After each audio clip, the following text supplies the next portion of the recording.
मोरे राम मोरे राम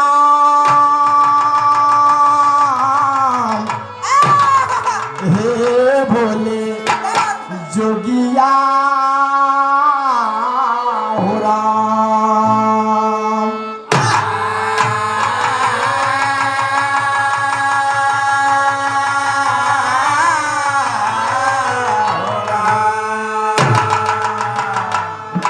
बिरहा सुनने वाले मेरे दोस्त कहना है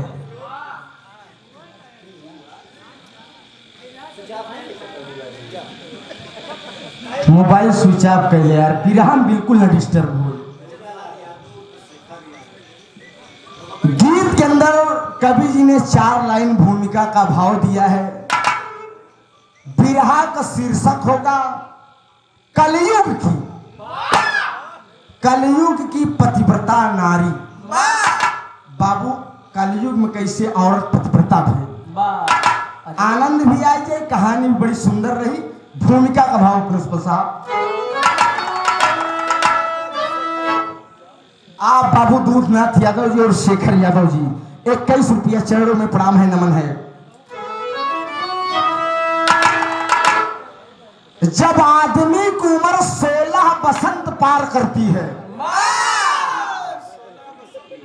तब अपने आप को अगर संभाल ले, चाहे लड़की हो चाहे लड़का, उसी में बहादुरी है। अगर 16 बसंत के बाद पैर गड़बड़ाएंगे तो फिर मामला गड़बड़ बा। भूमिका में भाव दिया गया क्या,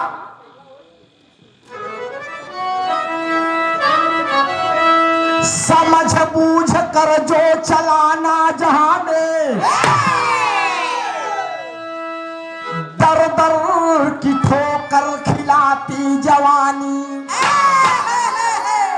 चाहे हो वे नर और चाहे हो वे नारी, हंसी और हसारत कराती जवानी। तरुणाई में लेके अंगड़ाई आती, अरे जहर का पियाला पिलाती जवानी।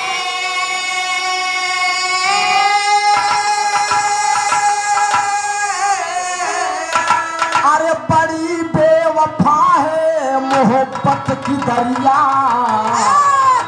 नहीं होश गोता लगाती जवानी।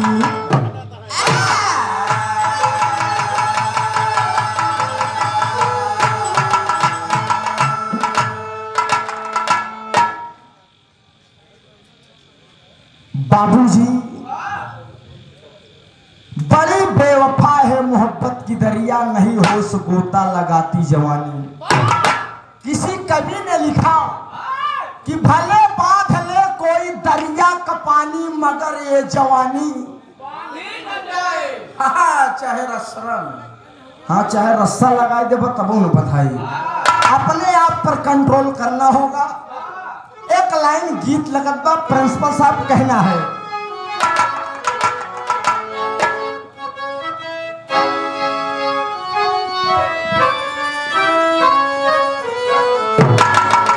सोना कोनो लड़का एक लड़की से गुस्सा आई,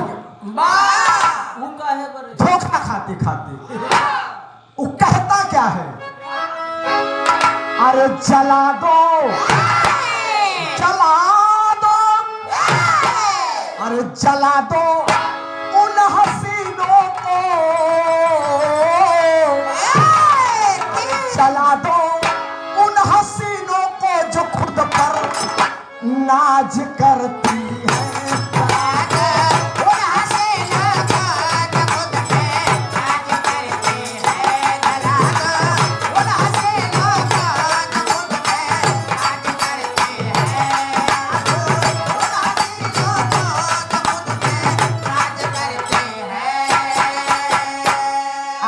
भैया दूधनाथ भैया और शेखर भैया पुनः 21 रुपए का पुरस्कार चरणों में प्रणाम है, नमन है। और जला दो उन हसीनों को जो खुद पर नाच करती है। गिरा कर, सुना, गिरा कर जुल्फ गालों पर, गिरा नाम करती है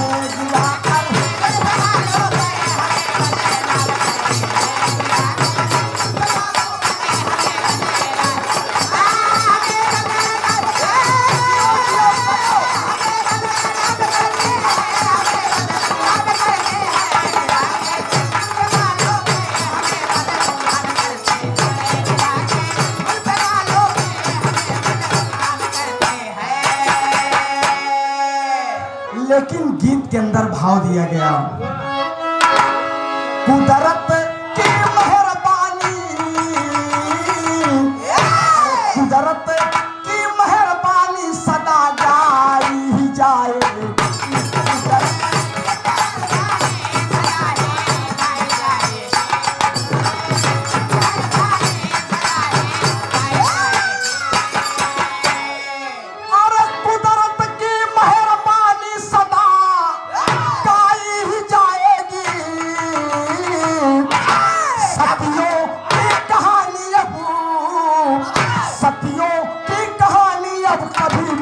नहीं पाएगी सपनों की कहानी अब कभी नहीं पाएगी।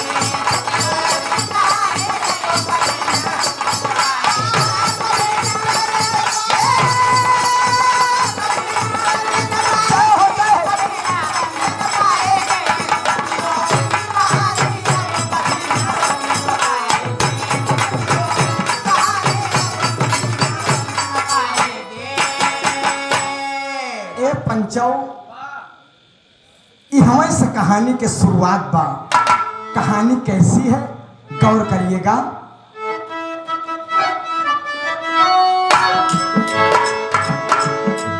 एक घर में बूढ़ी बूढ़ा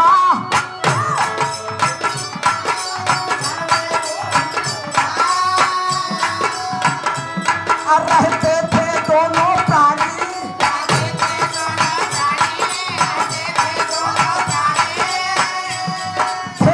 बचन दोनों के सुंदर थी उनकी वाणी।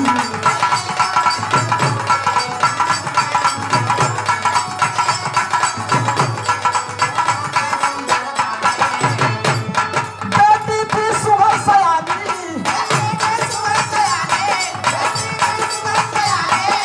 रूप बड़ा निराला।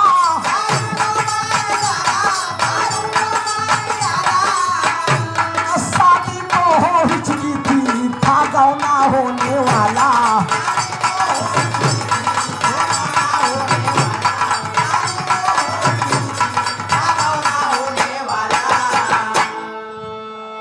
एक घर में एक बूढ़ी और एक बूढ़ा। एक बुढ़िया भगवान ने दिया है, बड़ी सुंदर लड़की है, बड़ी खूबसूरत है, कुदरत ने उसे सांचे में ढाला है। तो बाबू आप लोगन के जमाने में मुट्ठी से नाप के बियाह होत रहा। लड़कियां नान नान रहे तब बियाह हो जाए। कहा यार जब सियान हो जाए तब गौना हुई। लड़की की शादी वह बुढ़िया और बूढ़ा कर दिए, लेकिन अभी गौना बाकी है। धीरे धीरे वह लड़की 16 बसंत को पार करती है। अपने जवानी की दहलीज पर कदम रखती है, अपने आप को संभाल नहीं पाती। लड़की अपने आप को संभाल नहीं पाती बाबूजी। 2 लाइन विदेशिया का भाव कहना बा।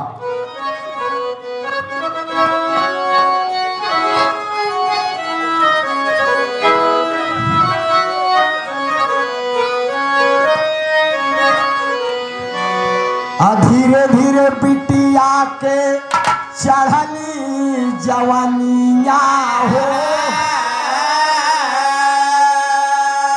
अरे अंग अंग सतावई लागल ओकारे मादाना।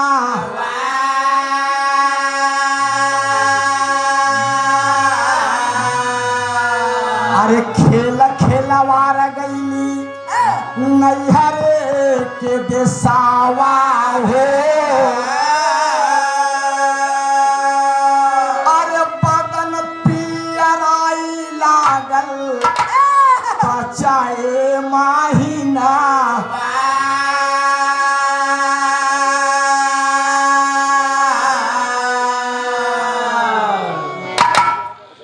हमारे बड़े भैया शिव मिलन भैया खजूरिया की धरती से बड़ा बिरहा आप लोग हमारा कराते हैं। 51 रुपए का पुरस्कार है तापटी खजूरिया की धरती, चरणों में प्रणाम है, नमन है। गौर करिएगा बाबूजी, लड़की की शादी हुई, गौना नहीं हुआ, लेकिन वो नैहरे में गड़बड़ाएगी, खिलवाड़ खेलगी। बाबूजी जब धीरे धीरे उसके पेट में अंश पलने लगा तो 5वां महीना लगा, शरीरिया होकर लगी पियराए। जब महतारी के नजर पड़ी कि अरे बाप रे बाप, बिट्टी के शादी कई दिन अभी बिट्टी के गौना नहीं दिए। अबे मेहमान से मुलाकात नहीं भाई, शरीरिया एक अंड का बंड बताओ। बाबूजी माँ को चिंता होने लगी। गौर करिएगा, बड़ी सुंदर कहानी है। माँ को चिंता होने लगी कि अब हम न नैहरे में रहेगी हमारी बिटिया, न ससुरे में रहेगी, सब एकदम सत्यानाश हो गया। तो दादा रामधार को प्रयागराज खाटी धुन लगत मरसा।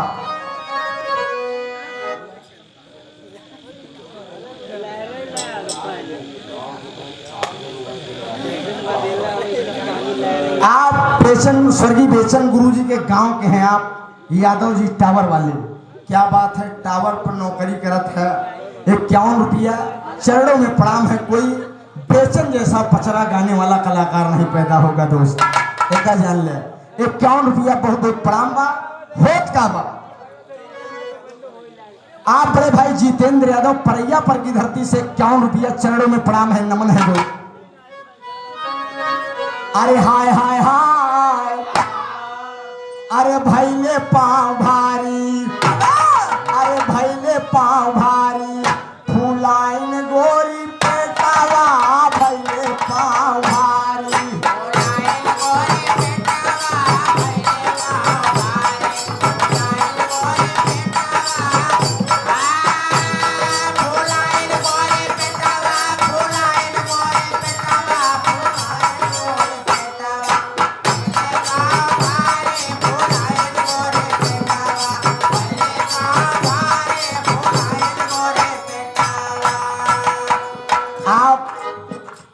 जगत के बहुत ही सुंदर गायक कलाकार हमार मौसिया कहाँ है हो? हाँ भैया, पद राजा हो था, हमार मौसिया हैं। अब सुभाष चंद्र यादव निराला जी, आप लहरी महाराज जी के सुपरस्टार शिष्यों में से एक हैं। बहुत जानकारी है आपको। अब बिरहा के बड़े माहिर खिलाड़ी भी हैं आप। बहुत सारी माए, 100 रुपये का पुरस्कार, चरणों में प्रणाम है, नमन है। और हमारे गुरु जी उदय भान महाराज जी बता रहे थे कि परैया गांव में सुभाष निराला 60 प्रोग्राम भवा। अरे बाप रे बाप, 8 डकाई दिए हैं। 40 चोर हो जाए, शतक हो जाए, और हो जाबे करी। आप लोगों को दुआ रही, यादव समाज की कृपा रही तो हो जाए। चरणों में प्रणाम करता हूँ, नमन करता हूँ। कलाकार बेहतर नहीं होता, सुनने वाले बेहतर होते हैं। अंतरा का लाइन, आप उदय भान यादव देवराज भैया की तरफ से 21 रुपये, चरणों में प्रणाम है, नमन है, आशीर्वाद है।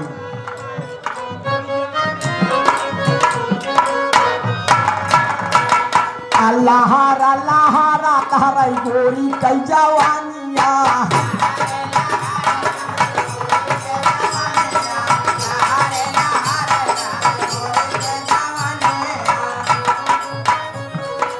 ऐसे लहरा जैसे सागर का पानिया,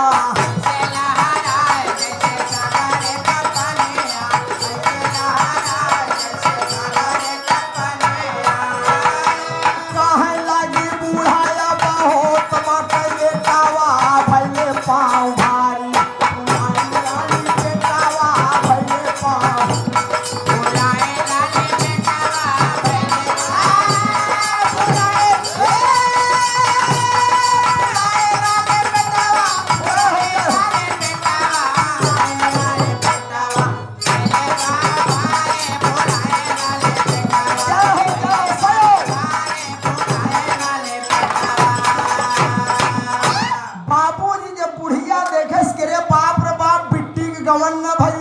के सरिया ऊंच खाल बतावत में बुढ़ीवा दौड़त दौड़त बुढ़ऊ के लगे गई।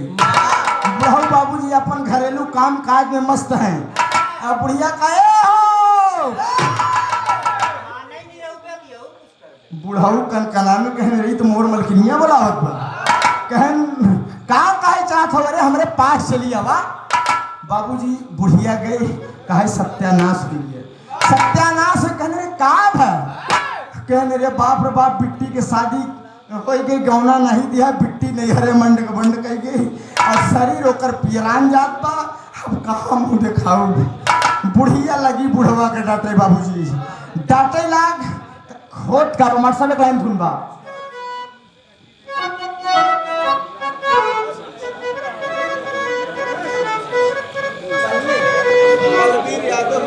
बलबीर यादव के जीजा जी मैलहन रसूलपुर शैलेश यादव जी 100 रुपया चलो प्रणाम है। गड़बड़ाई में पड़े भाई तनु के फिर से बताए। देखा हमारे लोग मेहमान ये बच्चा यादव इनके गांव हमारे गांव में इनकर ससुराल पर तो भाई हम लोग मेहमान ही कही थी इनका। अरे यार बहनोई ने है। हाँ ये बच्चा यादव खजुरिया हेता पड़ी धरती से 100 रुपया चढ़ो प्रणाम में वादा हुआ था। कल लॉकडाउन भर बिरहा नहीं सुने। हम कहा आवा परैया वाले दिलेरिस बिरहा कराए। आवा सुना 100 रुपया बहुत प्रणाम बाप।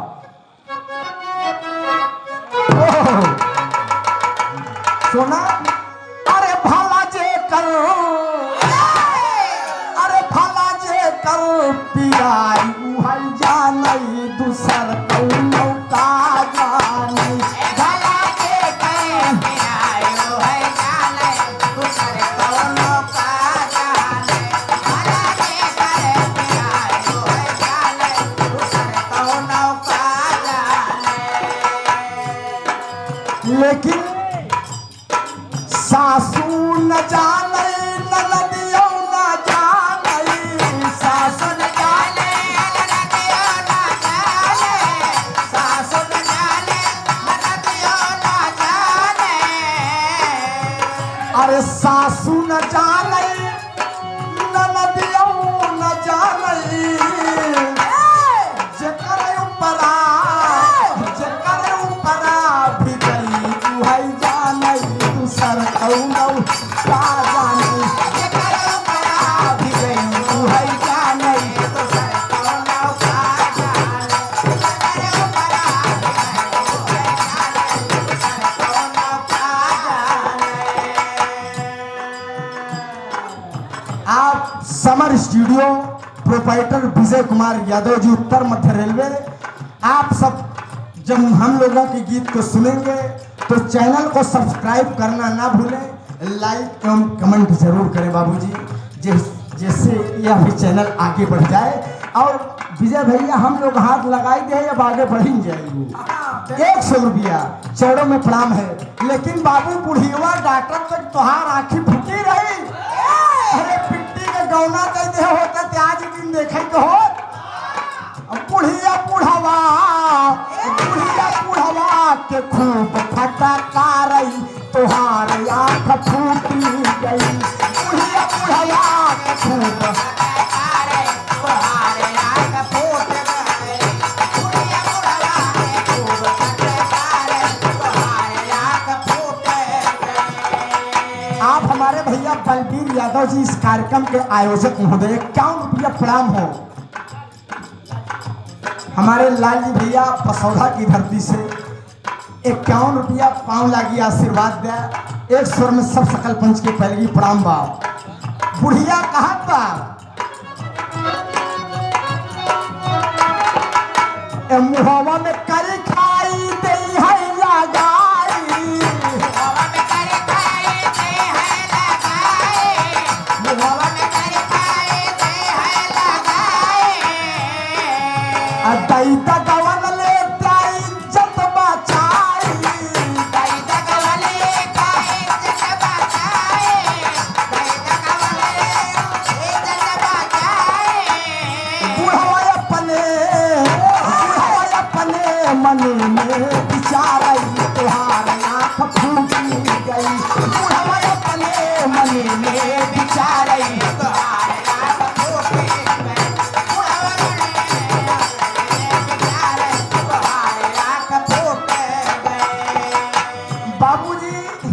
जब इतनी बात बुढ़िया बताया इसकी बिट्टी गड़बड़ाई गई बा, जितना जल्दी हो इसका बिट्टी के गवन के डेढ़ धई दे, बिट्टी के विदाई कर दे, 2-4 महीना हुआ बीत जाए तो लोग समझ न पही इज्जत बच जाई।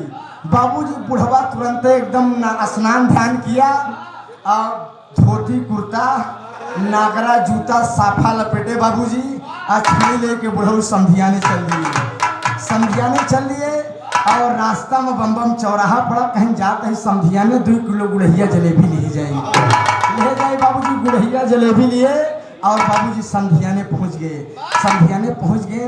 बाबूजी समधी बैठे हैं, कहें भैया जय राम जी की। और समधी भाई कैसे आया भैया, आओ बैठा। बाबूजी बैठा कर स्वागत सत्कार होने लगा। बाबूजी होता क्या हमारे साहब,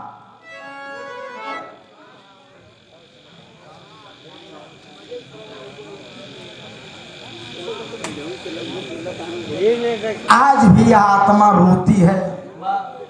स्वर्गीय बाबू लालता प्रसाद यादव जी धर्मपुर घुरवा, उन्होंने हमसे वादा किया कि राकेश बिटवा अपने जिंदगी में हम 2 गवैया कमाने हैं, आज इस दुनिया में नहीं है। हम कहा दादा केका माना बताए दे।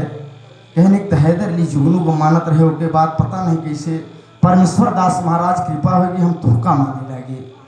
बहुत आशीर्वाद दिया, कई कार्यक्रम उन्होंने अपने यहाँ करवाया, त्रिभुवन भाई से, लहरी महाराज जी से, तमाम लोगों से कार्यक्रम करवाए और मैं मेहनत करके कार्यक्रम की प्रस्तुति किया वहाँ।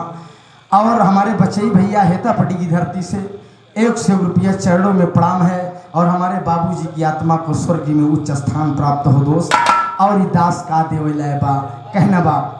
बुढ़ऊ समधियाने पहुँच गए, जलपान हुआ माँ साहब, जलपान हुआ और कहें समधी भाई बीड़ी लेसन कहन ले। बाबूजी एक बीड़ी एक वह समझी लेके लड़की के बाप एक लड़किया के बाप लगे बीड़ी पिए और फ्रेश हुए और रात के एकदम भोजन तैयार हो गया। अब बाबूजी 2 थाली लग गई। जब दोनों समधी विजय भैया बैठ के भोजन करे लगे तो एक लाइन धुन लगत हमरे हाफिज चचा के धुन है और जबै के ऊपर तबै निकला कहना बा।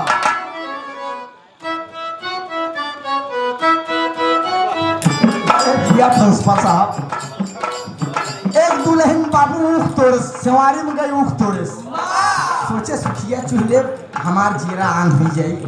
चली आवत बा, इतने में ननके लड़कन देखे कहने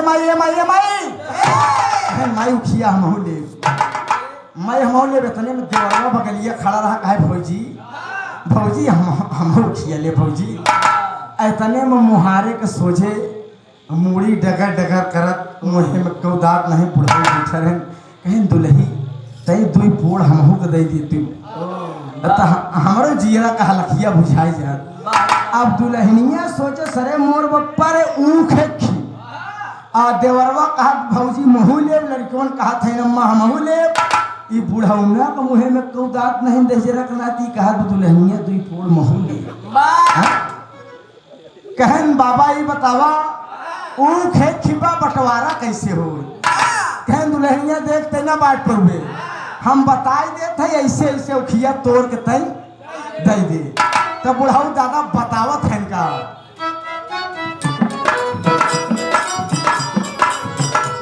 अरे ऊपरा का तोड़ के लारी कावन का गई दे।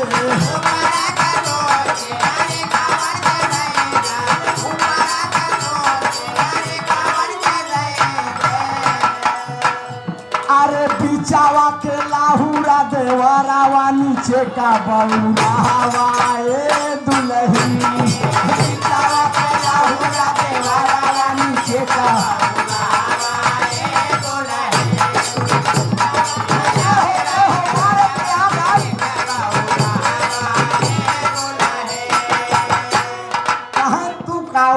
मुहे में कौ दांतों पर बुढ़ाई गया, तब तक बुढ़वा जो साई गया कहा दुल्हन कहा उनका बुढ़वा समझ गया, कहा उनका तू जवान है तू है कहा का बा। अरे नवा 9 गंडावा पुराना 10 गंडावा,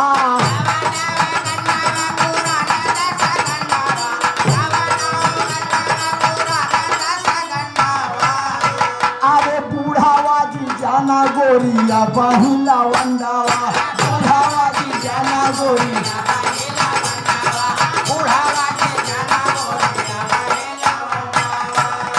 अरे रसावा से भर दे बैका रहावा अरे रसावा से भर दे बैका रहावा नीचे का बउंडावा एक नहीं अरे रसावा से भर दे बैका रहावा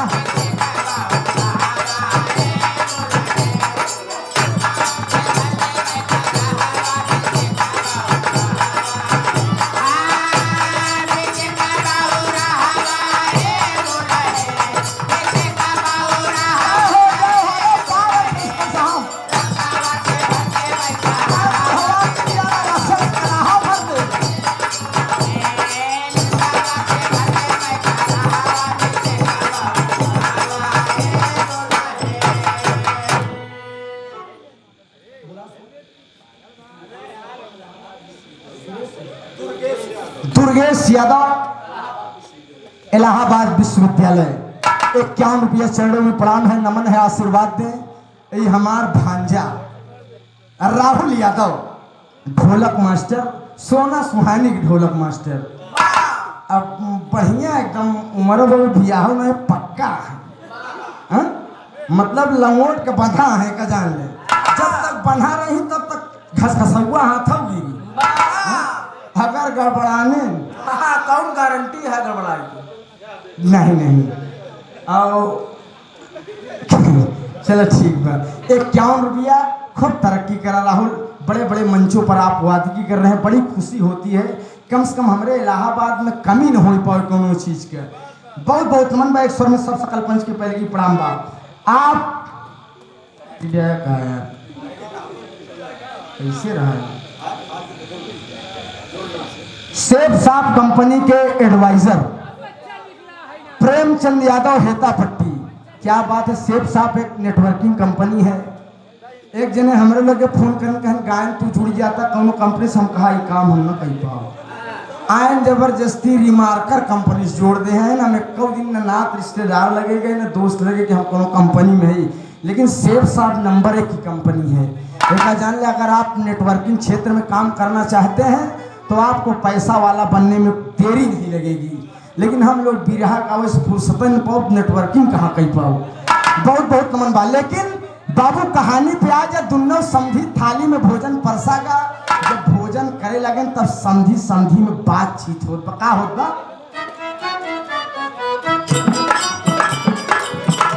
अरे बाना जवानार बुढ़ऊ कैले भोजनावा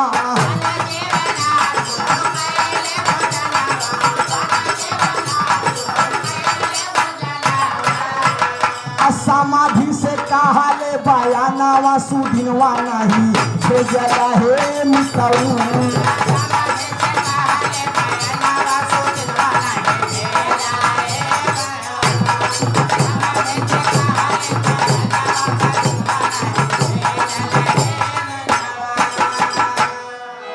कहन भाई साहब शादी करे इतना दिन हुई के बिटिया का हमरे, आवाज तक आप कौने के डेट नहीं धरा समझी भाई।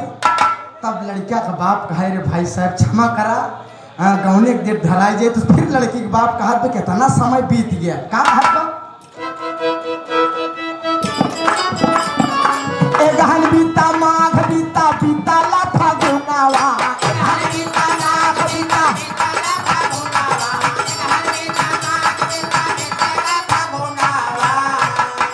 लगाना धरौला नहीं कौने करनावा, लगाना धरौला नहीं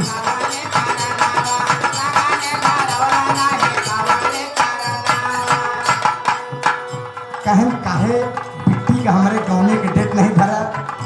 अरे गलती मान भेजले सुदिनवा बहनवा नहीं भेजा हे तो ए बाबू समझी गलती मान भैया चला माघ बीत गया, फागुन बीत गया, तोहरे बिटिया के आने के डेट हम नहीं रखे, लेकिन डेट आज रखा थे। जा सुमार 8 कहन हम मंगर के 9वें दिन आओ और तोहरे बिटिया का विदा कराए के हम अपने बहू के अपने दरवाजे पे लाओ। बाबूजी समधी बड़ा खुश हुआ, हाथ होत मिलाए, जेबा से निकाले 100 नोट समधी थमाए के हाथ जोड़ ले विदाई की भैया नवे दिन जरूर आ जाए अब हमारे बिटिया के लिया कि आप जाए।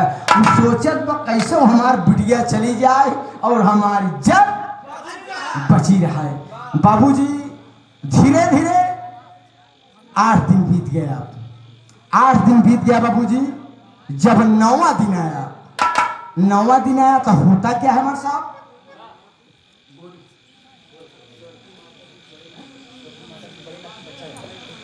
स्वर्गीय माता जी के बड़े नाती बच्चा यादव जी, ये आपके कर कमलों द्वारा बहुत सारी माया 31 रुपए का पुरस्कार। प्रणाम है, नमन है, माता जी की आत्मा को स्वर्ग में उच्च स्थान प्राप्त हो। और एक स्वर में सब सकल पंच के पहले प्रणाम बाप, बड़े वाले नाती हैं बाबूजी। समधी जब 9वें दिन दरवाजे पर पहुंचे, बड़ी खुशियाली बा। महतारी पहलवान साहब से माई भगवती से विनती करत बा कि हे माई, हमरे बिटिया का हमारी इज्जत आबरू आपके हाथों में है माँ। हे थानदारी माई, इज्जत हमार बचाइयो। तेरी के लाइन लगत मर साहब, अरे गवनवा डोली चढ़ के चल भैन, अरे राम गवनवा डोली चढ़ के चल भैन। अरे बड़का पेट फुला के पतिव्रता जाना नवा, गवनवा डोली चढ़ के चल भैन।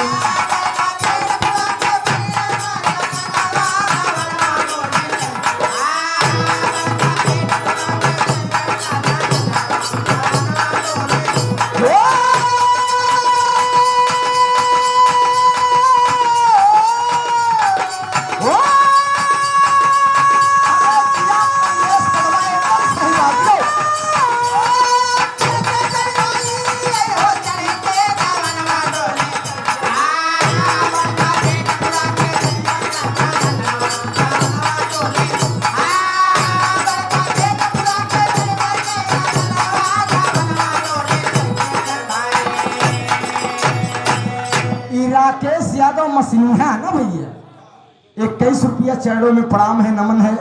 एक स्वर में सब सकल पंच के पैगी प्रणाम।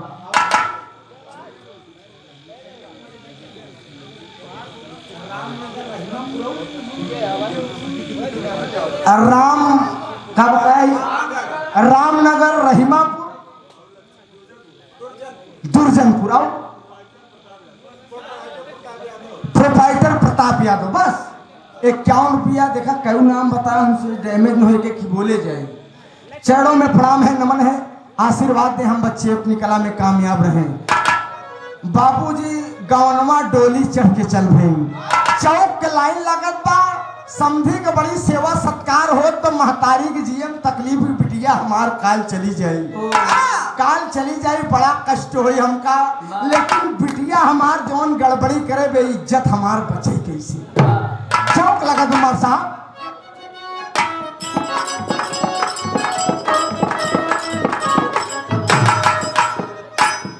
अरे रात बीती भिनसार भवा तब,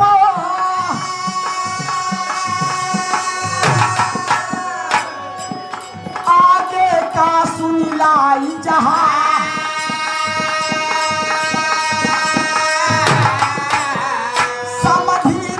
समधी से पंचाओ,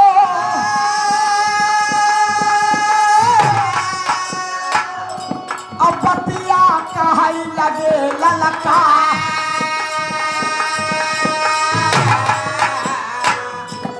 करा विदाई देरी करा,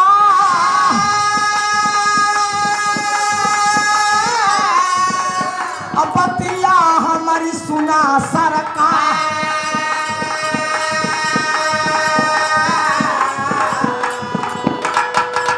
सखी सहेलर जुटी अंगना में, सखी सहेलर जुटी अंगना में, रुचि रुचि करने लगी सिंगार।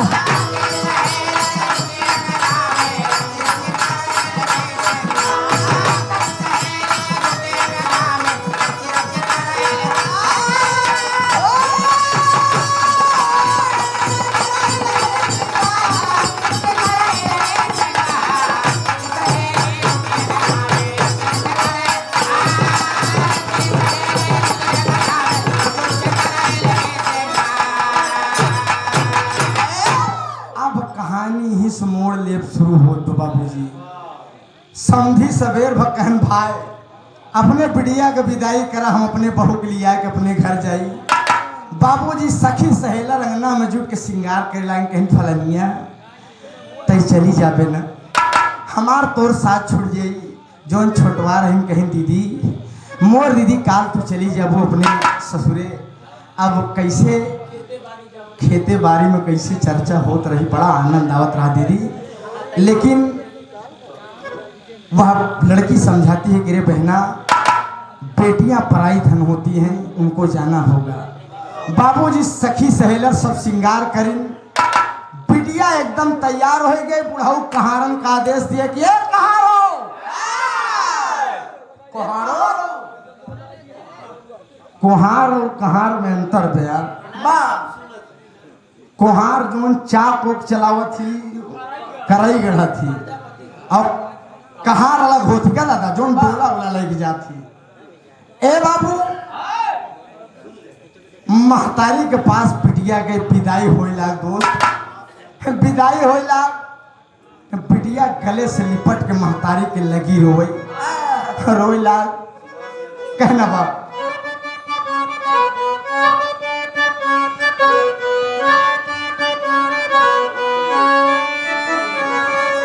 अरे माई रोई धई के बिटिया के आकावरिया की, बापाई के बहुत दूला रही न मोरी बिटिया। अरे ससुरे में जायू तू हिली मिली के रहू सबसे, नाना दी से रारा जिन माँ चायू मोरी बिटिया। अरे सजना तोहार जाबा ठहरे पे जेवई बैठे, अरे सजना तोहार जाबा ठहरे पे जेवई बैठ, धीरे धीरे बेनिया डोलायू मोरी बिटिया, धीरे बेनिया डोलायू मोरी बिटिया।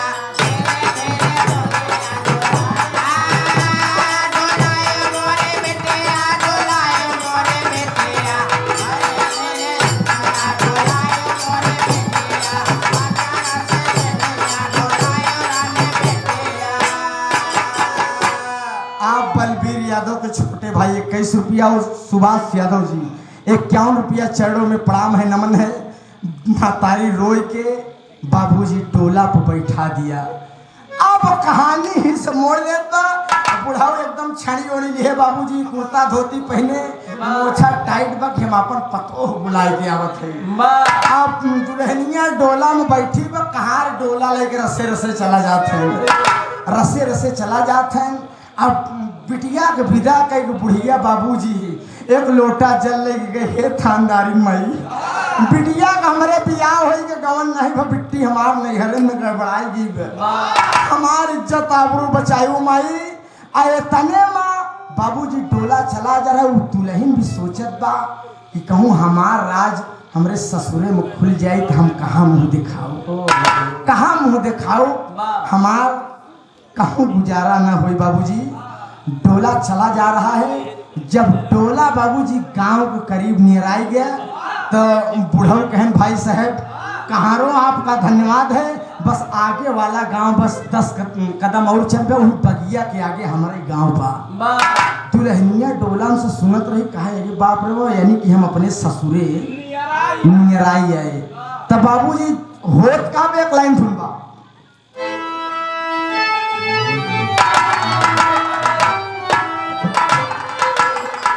सुजीत ये भरत व्यास शर्मा भोजपुरी के सुपरस्टार, उनका ओरिजिनल धुन है।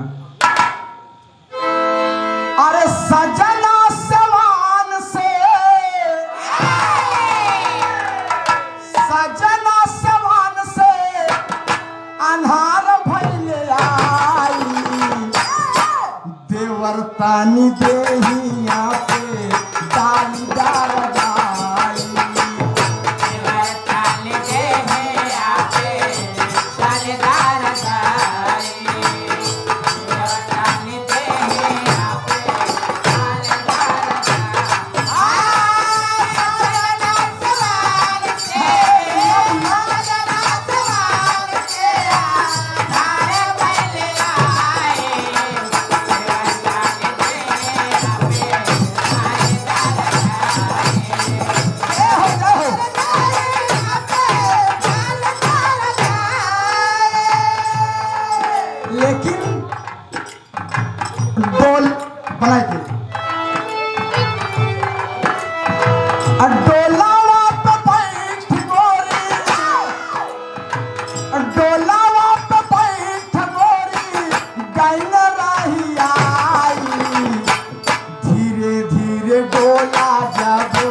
यादव जी परैया पर आपके कहना वो भोजपुरी लास्ट में गाई दे, लेकिन एक धुनलाल लहरी महाराज सुना खबेगा, लेकिन कहानी सुना। जब दुल्हनिया सुन ले कि हमार गांव नियर आई पर तो कहरवन से हुई डोलम से बाबू कहा दी बाटे, गोरी कहाराव